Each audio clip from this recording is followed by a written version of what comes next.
right, we are live. So, so yeah, man, how are you feeling today? I'm all right, brother. Thank you for having me on the platform. I For truly do sure. appreciate it. Yeah, I'm really excited for this because like I always, I'm always looking for producers who are like winning and active, Yeah, utilizing BeatStars, Airbit, whatever. So right. definitely excited to kind of pick your brain, because I feel like it's a cheat code to learn from what others are doing. You always will figure out something new. Um, Always. So yeah, I guess the first question I wanted to ask you is just like, how did you get into production? Because I saw that you said you'd only been producing a year and a half, so that's Yes, something yes, yes, that yes. really piqued my interest. So, uh, I guess you can say that's kind of a half truth. I guess you could say I really only consider myself to have actually started music production a year and a half ago because that's when I decided to, sit down and take it serious. I was like, this is what I want to do. I know this is something I want to pursue. But the first time I actually produced a song, it was like I'd probably say when I was 13 years old. My older brother, he's was always big into music, and I looked up to my big brother, of course, and he always made music just for fun and in high school and stuff. But he Got you. had a laptop and he had FL Studio. He's like, and keep in mind, I don't know what I'm doing. I don't have a clue. So he just comes to me one day, hands me his laptop. Hey, make me a beat, and I just had to figure it out from there. And that beat was terrible. It was terrible, but he still rapped on it, and it made me feel pretty good. But I don't even count that because that was so long ago. Got you. So, Got you. So would you say that that's like the prime influence for you getting into music? Period was your brother then? getting into music production, I would say is that he was the main factor. But my whole family is very music oriented, like because I played the drum in church and I played Mm. piano in church growing up, and my family is real big into church and stuff like that. So they all Cool. sing. Everybody does their own music stuff. So musically, I'm inspired by my whole family. But just speaking on production wise, my older brothers who got me into that. Mm. Yeah, that's really interesting to me because the few beats that I was listening to on your page, it seems like you use the piano a lot. And like one question that I have for you was like, do you click in your melodies or do you play everything from scratch on a MIDI, or how's your process usually go? It honestly just depends on how I'm feeling today, but 98% of the time, I'm just clicking shit in because it's just easier for me to work that way. Like, cause I can't read music. I don't know scales. I don't know nothing like that. So cause I growing up in the church, I learned how to play by ear. So I play everything by ear. I know what notes sound good with each other. So I just make sure I make sure everything sounds good. So I pretty much I experiment, click stuff in. That's how I go. That's cool. That's cool. Yeah, I think there's like an interesting thing in the community because sometimes people are like uh not very musical, I Uh guess. huh. And so sometimes when they click their melodies in, it sounds like you can tell they click their melodies in or something like that. But everything that I listen to, your beats sound very melodic and like everything's in key and everything like that. It's So just playing with the velocities, man. You got to play with the velocities, shift stuff mhm. a little bit. But this is all stuff I learned a while ago.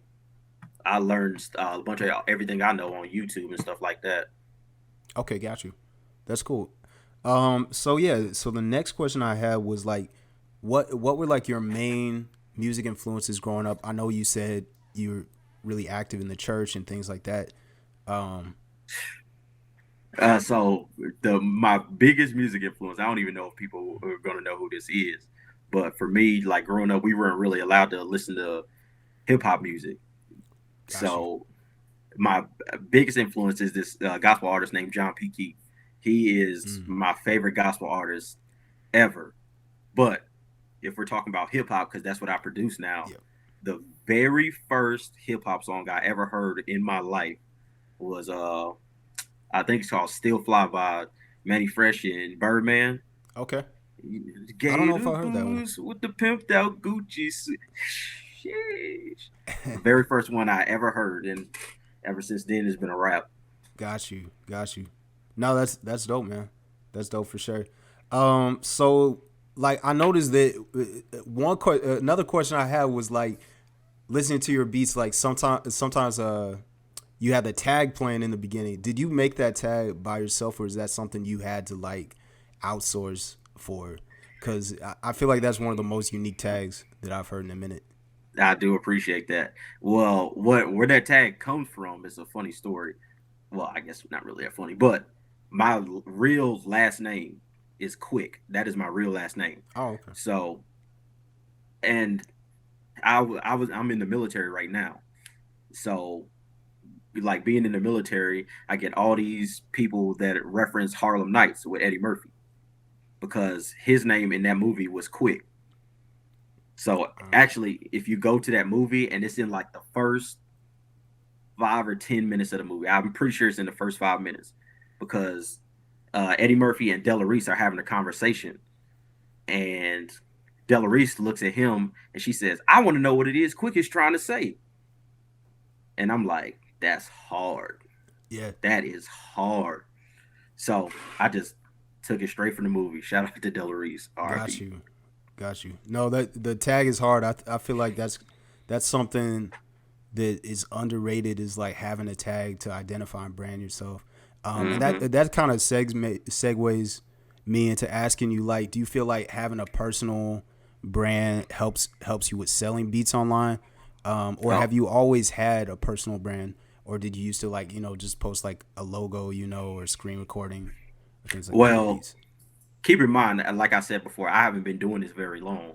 For sure. So I'd say the first 4 or so months of me doing this, when I was posting my beats on Instagram and everything, like I would do the typical, like just post a picture and have my beat playing behind it. But like watching YouTube videos and seeing who the successful people were, like they all said the same thing. You need to get in front of your brand, and you need to build a brand. And to do that, you have to be in front of your brand. People got to know who you are. So I started doing away with all that stuff. Started getting in front of the camera. And it's funny, before you got on here, I just made a video that I'm putting up probably tomorrow. I just made one. But as far as brands go, I think that is the most important part. Besides, like, once you know that your music is good enough, like any producer should start working on their brand, because not only do you have more leverage in certain negotiations, your brand can bring you more business outside of music, if that makes sense. For sure. For sure, yeah, I definitely agree with you on that. And I feel like it helps get better engagement on Instagram. Like for somebody to see someone being personal like that and actually, showing up for their music, you know, uh, Absolutely. yeah, yeah, for sure. And I want to go back because I know you said you learned a lot from just doing tutorials on YouTube, and I know like Mm-hmm. for me personally, I learned a lot from I want to say, what was it, internet money. So See, that's I want to ask you what's the madness. main thing that you learned from our This main the dude source. from internet no the dude from internet money. His name is Cody. That I Yeah, watched that dude's videos. That's how I learned how to arrange my beats, like what what kind of sounds to use.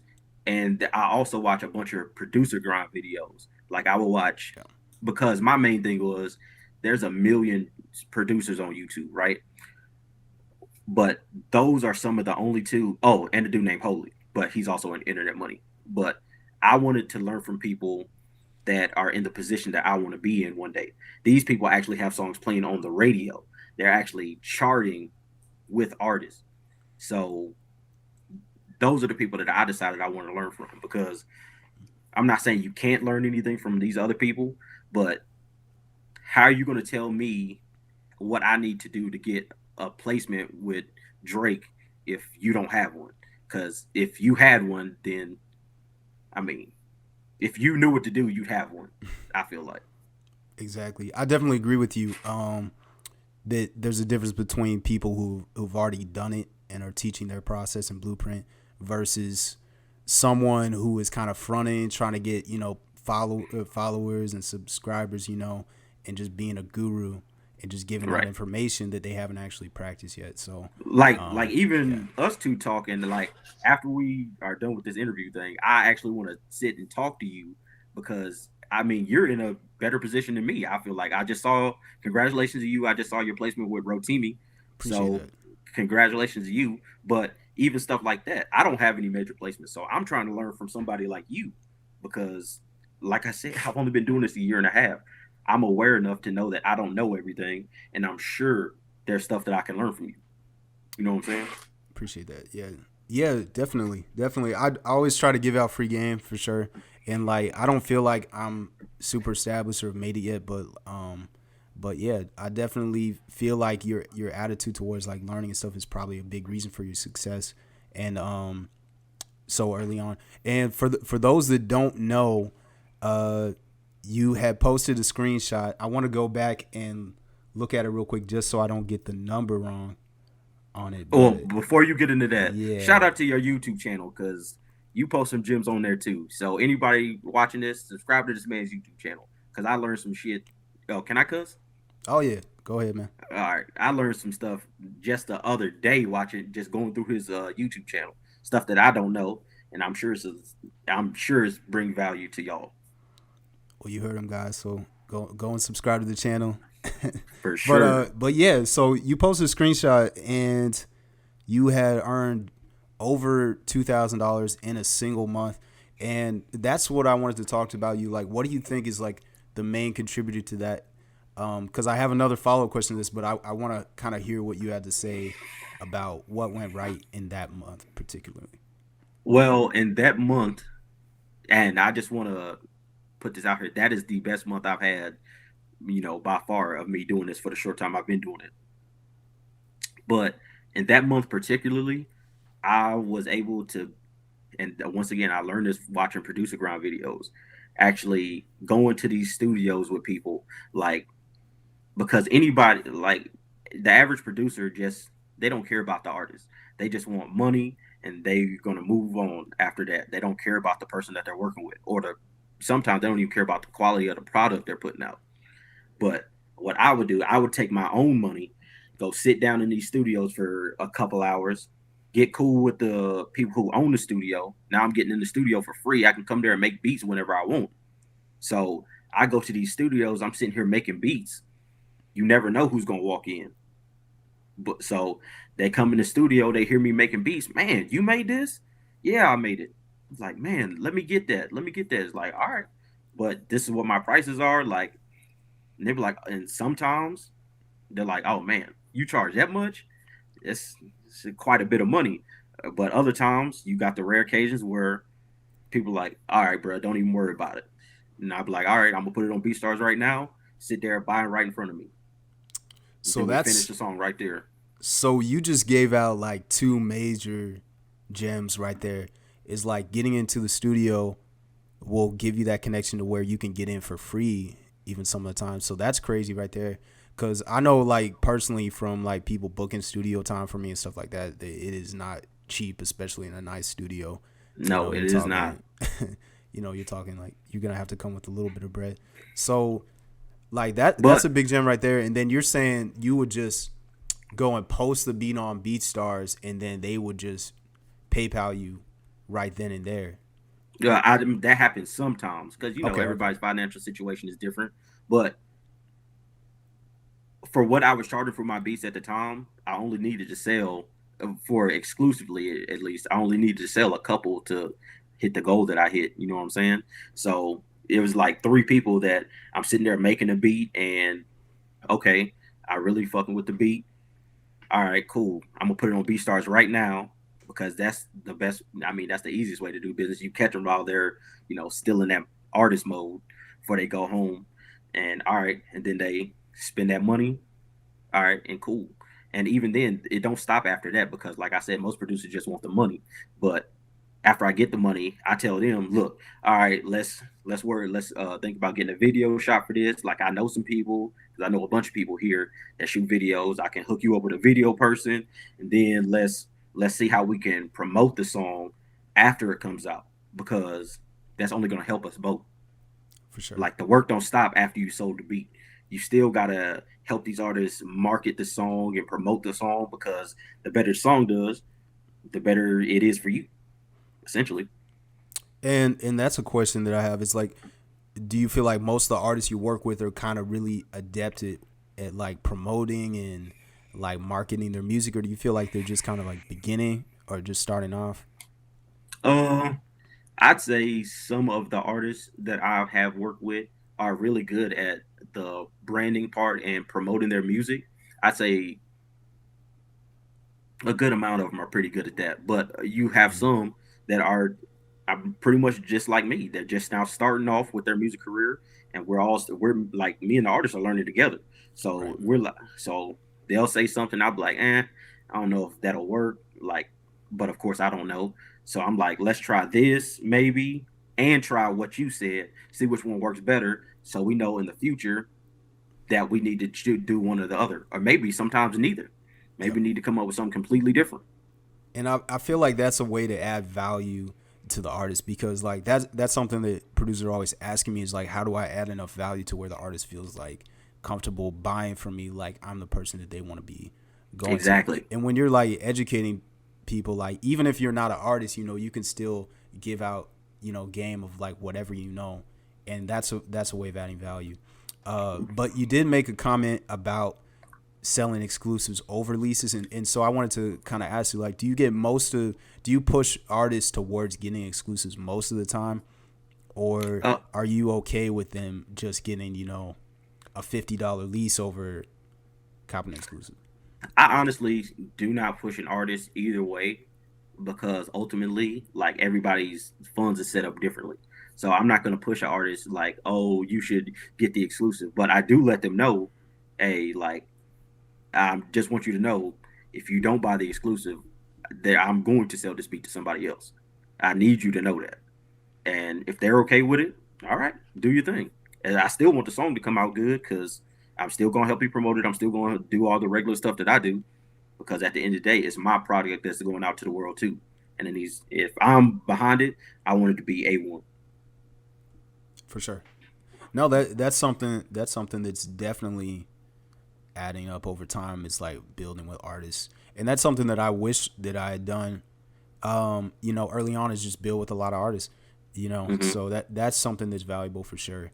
Um, and I forgot what my next question was, but basically, like, I looked at your pricing and I didn't see like the option for like free download, or anything on that. So I was gonna ask if you had like thought about building an email list, or do you already have like a way of attracting artists to get emails or anything? I know you've only been doing it a year and a half, so you No, know. that's crazy. Cause I had this conversation with somebody 3 days ago. They was telling me I should do that, but if somebody can get the beat for free, then why are they gonna buy it? That's my thought behind it. If I know I can get it for free, then why am I gonna pay for it? Like, all my stuff is on B stars. You can listen to it a billion times on B stars. Truthfully, there's no limit on how many times you can play it on B stars. Write the song, and then just buy it. It's only $50 for a basic lease. That ain't shit.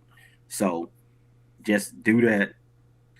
But about the email list, like you were saying, I do have an email list, and I got it.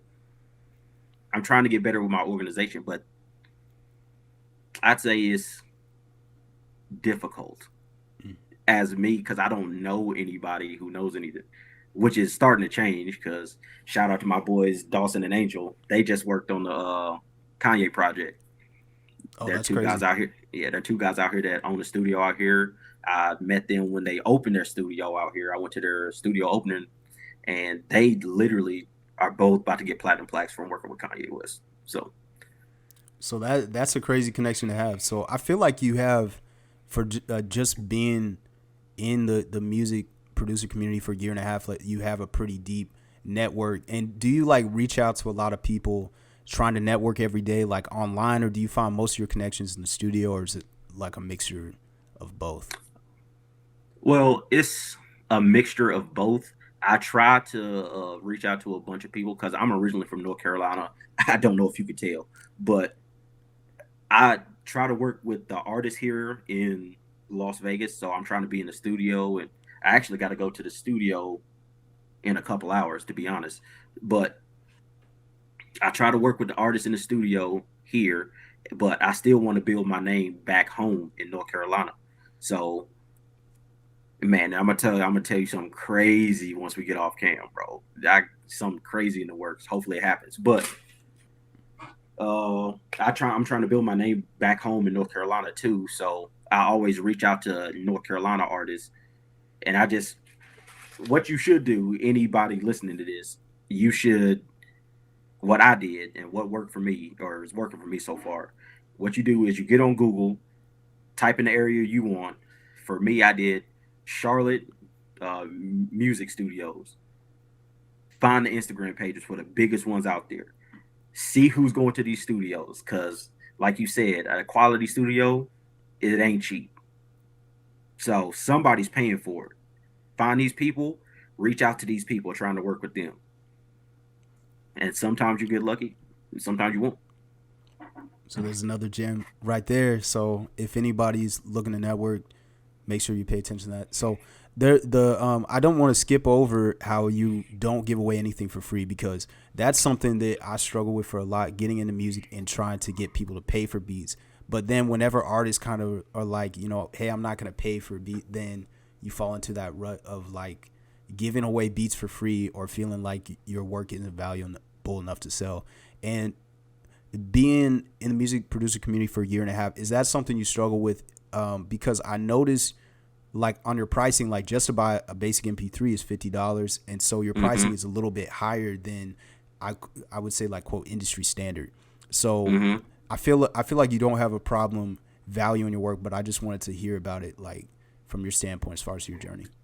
Well, the way I look at it is, I put the time into what I'm doing, and nobody can tell you how you feel about your music. Like, it doesn't matter if 100 people say your beats are trash. If you feel like your beats are top notch, then I mean, that's how you feel. I'm not saying don't be receptive to advice or like constructive criticism, but if you know that your stuff is up to standard, like, what really helped me is having people come up to me and be like, and don't get it twisted. I sometimes still I'll give somebody a beat for free, but that's part of networking with an artist, I feel like. But for the most part, it's like, I run a business, and you're not going to ask McDonald's for a free double quarter pounder. Like, you want to go there and eat, you're going to pay for it. So just because you think you know me, why does that mean I should give you anything for free? Now, if I fuck with this person and we're actually trying to build a connection and I see potential in them, all right, yeah, cool. Let's make some shit and see what happens from there. But I don't even know if I answered your question, to be honest. No, that answers the question. And like you'd even say that they can go on BeatStars and listen to your beats as much as they want, especially if they're cooking up in the studio. I think if they're already writing to that beat, then there's already some words shown in that. And so, like, and I just want to, like, concrete that, because that's something, like, as soon as I stopped giving away my work for free and saying no to people who were trying to access it for free, and trying to get something out of me, maybe to just exploit my beats, Right. then that's when I started, like, moving up tiers of people. And like, I want to hear your opinion on, like, there's all the ClickFunnels out there where people will give away like 80 beats for $19.99 and stuff like that. So these niggas is sick for that, bro. These niggas is sick, giving away 80 beats for $20. These niggas is even sick. more. I've seen some crazy stuff. So it's crazy, bro. I seen somebody do like 100 beats for $10. Yeah. And another person that I learned from, his name is Bricks Beats. I want to say. Oh, Bricksterman or. Yeah, him. For sure. So, and he's big on that. Don't give away shit for free. And why would you sell 100 beats for $10? That makes no sense. Because what are you making? 10 cents per song, maybe, per beat? And how long did it take you to make those beats? Right. Like, if you don't value yourself, how can you expect somebody else to value? Which goes back to why my prices are what they are. Because because one, I do offer more than just you buying a beat from me, and two, like I have the confidence to know that my beats are A1. So of course I can do stuff better, and I'm still learning and growing. But I know that my beats are good enough for people to rap on.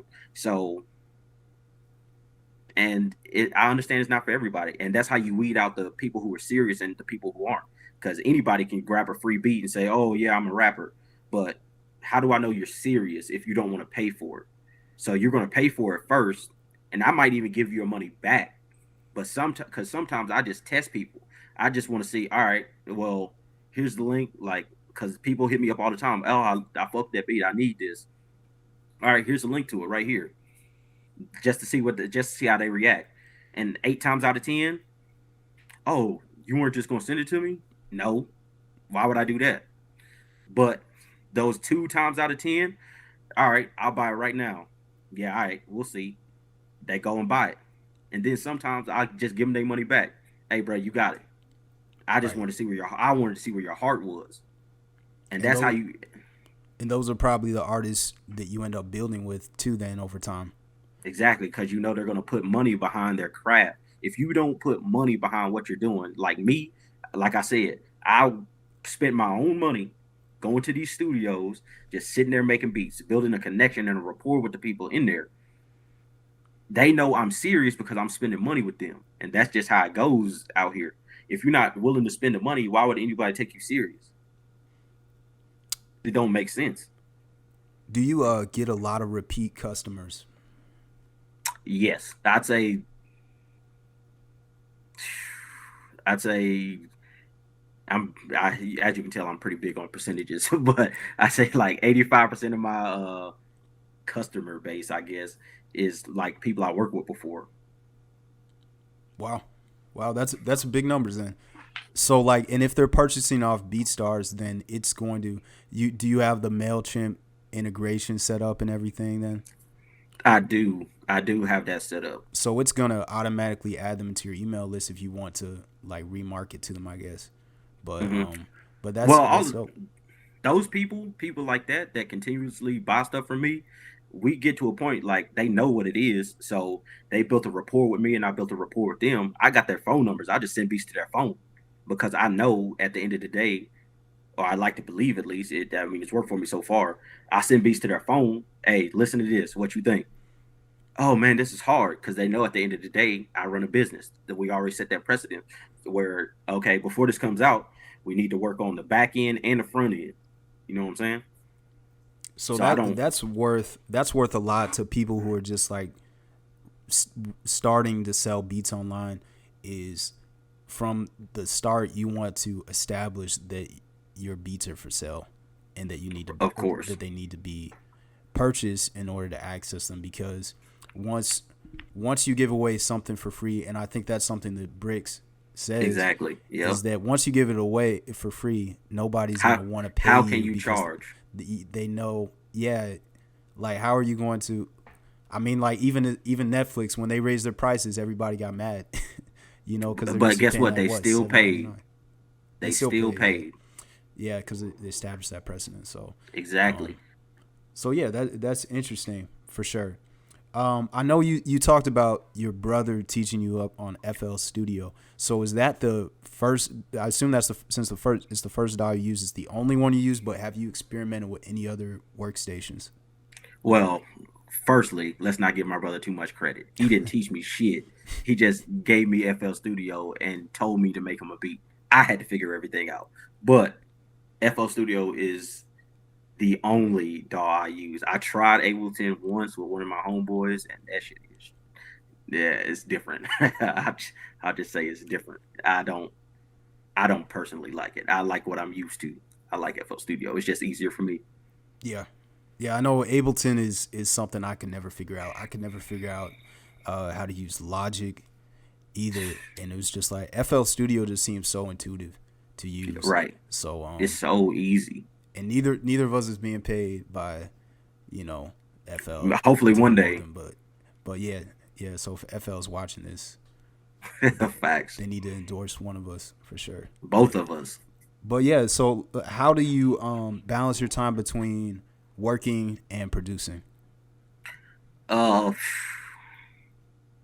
it's difficult some days. Some days I feel lazy, and I think this is part of growing. Like every day, I try to make at least one beat every day, at least one, start to finish. Sometimes it'll be five. Sometimes it'll just be one. I've had days where I make 10 beats when I don't got nothing to do. I make 10 beats in one day, and then, but it's all about time management. Now it's getting a little bit harder for me because I'm in the studio. I'm in the studio with people a lot more, and these are beats that I've already made. So it's a little more difficult to find that time. But if you care about it, it's something it's got to happen. For sure. Yeah, and I remember like back when I was working my job a year ago, like having to come home at like, cause I worked from 7 to 4, and so after that, you know, cause I'm like a night owl, so I would just work, you know, after I came back from the gym for like a few hours, you know, and just try to knock some things out. So I definitely feeling on that, but it looks like the consistency is paying off. And one thing I wanted to ask you is like, do you just push through when you're feeling uninspired, or like how do you find inspiration to stay consistent when you have Uh, beat block? the inspiration is that I know where I want to end up. That's the inspiration. The end goal is my inspiration because I know where I want to end up. And every day that I'm not making beats, every day that I'm not sending stuff out to artists, there's a million producers that are. So one thing I pride myself on, and I say this that a bunch of people I work with, there's producers that are better than me, but I there is nobody who's going to outwork me. There is nobody who's going to outwork me. And that's one thing I pride myself on. I pride myself on hard work because anybody, truthfully, being a producer is not hard. That's like the easiest part of it. It's building the connections and all this other stuff. That's the hard part. And that's where I try to spend the majority of my time because making a beat can take 30 minutes up to an hour, maybe. So I knock that out, and then the rest is all right. Who can I build connection with now? Let me check on old girl that I sent a beat to last week. Let me see what's up with that. Let me see how the song is doing. Just keep her in my mind and vice versa. So she always remembers. All right, it wasn't just a beat. This motherfucker, he cares about me, or he cares at least how the song is doing. At least, like I know I can pick up the phone and call him, and he gonna pick up, and we can talk about anything. I have people over my house, and sometimes I have people over my house with the purpose of working on music. And sometimes we don't even work on music. We sit here and play 2K for 4 hours straight. That's just part of building connections with people. That's what I'm getting from it is that you have a lot of genuine relationships. And you mentioned sending beats to a female artist. What is the demographic makeup for you as far as customer base or like artists that you work with? Is it mainly males or mainly like females? Because I know a lot of artists are males primarily. Mm-hmm. But yeah, I just want to get your take on that. It's mostly guys for me. It's mostly guys that I work with, but I do have, I say, 4 or 5 female artists that I'm working with right now. One, I'm gonna do her whole project. She asked me to do her whole project for her, so I'm working with a few female artists, and they're all dope in my opinion. And what's even better about it, as they all bring different things to the table. Like they can, like they can all rap, they can all make music, but one's more melodic. One of them sings. One of them makes pop music. One of them is like boom bap rap type stuff.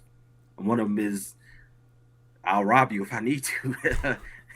Like they're all different in how they approach music, which I appreciate because then I don't have to just make one kind of beat. I have to therefore challenge myself to okay, I have to make beats that fit your style, which just makes me better as a producer.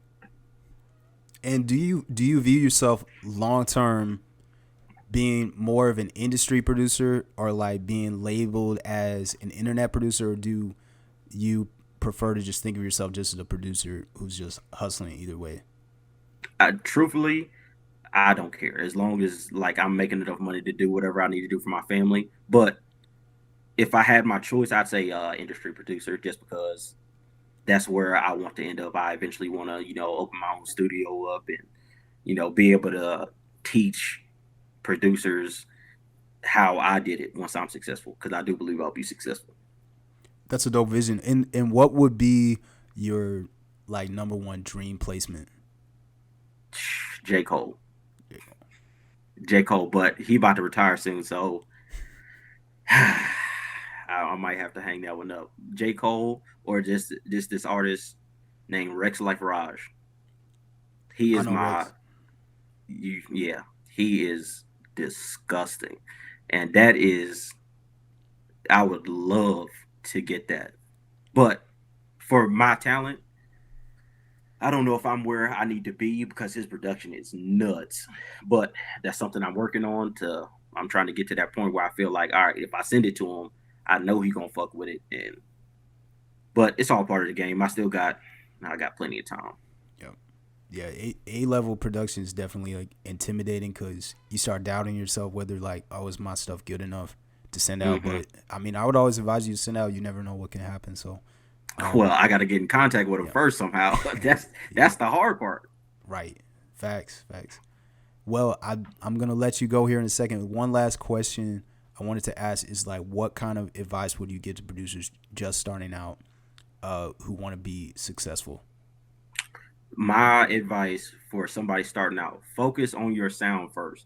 Focus on actually making good beats before you do anything else, because if the product is good, you're always going to have at least somebody that's going to fuck with you, because that's what you do. If you call yourself producer, you need to have good beats. And like, how can yeah, your marketing may be on point, but if your beats is trash, then who cares? That's like people who have, I got people, I had a dude hit me up on Instagram hating. He got 700,000 plays on BeatStars, and he hit me up on some, hey, like, I think, is your account fake? Because you have 10,000 plays and I have 700,000, but you make more than me in a month. I'm like, well, maybe your beat set just ain't it. I don't know what to tell you, my boy. Now, that's it for me, though. No, that's I'm gonna add to that because people think that numbers are everything. Like, oh, this beat had 1 million plays on YouTube, so they must be making hella sales off of it. So, but Negative. yeah, I can attest to that. I've seen people with 100 followers on Instagram get $750 exclusive sales. So, There's you know, producers right now with placements that don't have any post on Instagram or anywhere. They just know the right people. But that's part of your branding. You need that brand. so that kind of shows that branding, having genuine music connections, and a solid product is what's gonna pay off. So, but yeah, I really appreciate you joining me today and getting like a chance to pick your brain Thank on you for music and having me. stuff. Thank you for So, having me. I hope that my audience has learned as much as I have just from the interview. So, yeah, it was a pleasure having you on.